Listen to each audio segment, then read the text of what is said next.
La hipótesis estadística se parece a un juicio penal, donde se quiere comprobar que el acusado es inocente versus el acusado es culpable. Para ello entonces se reúnen unos testigos, unas pruebas y con base en eso entonces se llega a determinar si la persona es o no culpable. Haciéndolo en comparación con la hipótesis estadística, se define esta como un procedimiento basado en evidencia de la muestra y la teoría de la probabilidad para determinar si la hipótesis es una afirmación razonable. Como los valores de los parámetros son desconocidos, podemos plantear hipótesis sobre su valor real y mediante un mecanismo científico realizar una comprobación de esta hipótesis demostrando si es verdadera o falsa. Ejemplo de hipótesis. El ingreso promedio de las familias de un barrio es de 800.000. Otro ejemplo. El tiempo promedio de la capacitación de manejo de una herramienta es de 10 horas.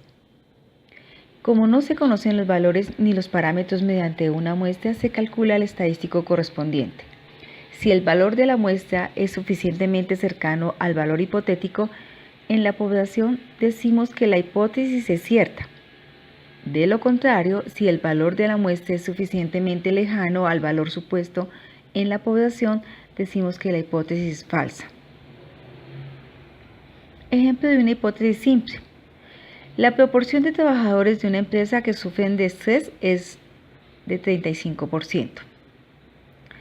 Ejemplo de una hipótesis compuesta. Es la que el parámetro puede tomar más de un valor. La proporción de adultos que votan en las próximas elecciones es superior al 90%. Hay dos tipos de hipótesis, la hipótesis nula y la hipótesis alterna. La hipótesis nula se plantea para ser rechazada o no. Se le considera cierta hasta tanto no se encuentre evidencia para rechazarla. La hipótesis alterna se acepta cuando se rechaza la hipótesis nula. Pasos para desarrollar una prueba de hipótesis. Primero, definir la hipótesis nula y la hipótesis alterna. La hipótesis nula es una hipótesis que se mantiene como cierta si no se obtiene suficiente evidencia de lo contrario. La hipótesis alterna son diferentes valores para hacer el contraste del supuesto que se está comprobando y se considera cierta si la nula resulta falsa. El segundo paso, especificar el nivel de significancia alfa. También llamada la región crítica, es un área de probabilidad donde se rechaza la hipótesis nula H sub 0. Para especificarla se debe tener en cuenta la dirección del contraste y de la distribución del muestreo, que generarán puntos críticos que separan la región de rechazo de la región de aceptación. El investigador debe fijar el nivel de significancia antes de formular una regla de decisión y de recopilar los datos de la muestra. El procedimiento de prueba de hipótesis debe conducir a la aceptación de H sub 0 cuando sea verdadera y al rechazo de H sub 0 cuando la hipótesis alterna sea verdadera.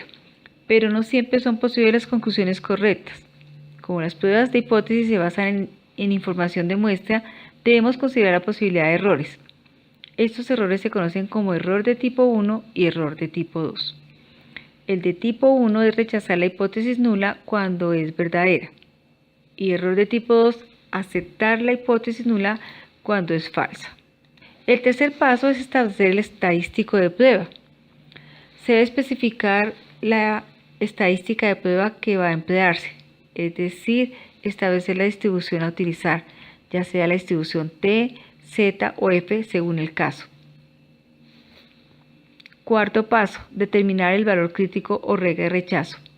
Teniendo en cuenta el nivel de significancia y la distribución a utilizar, se determina el valor que separa la región de aceptación y la de rechazo para la respectiva toma de decisión.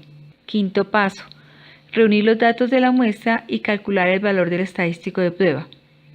Tomando la muestra respectiva y con los resultados obtenidos, se calcula el estadístico de prueba determinado. Sexto paso, comparar el valor del estadístico de prueba con el valor crítico y tomar decisión.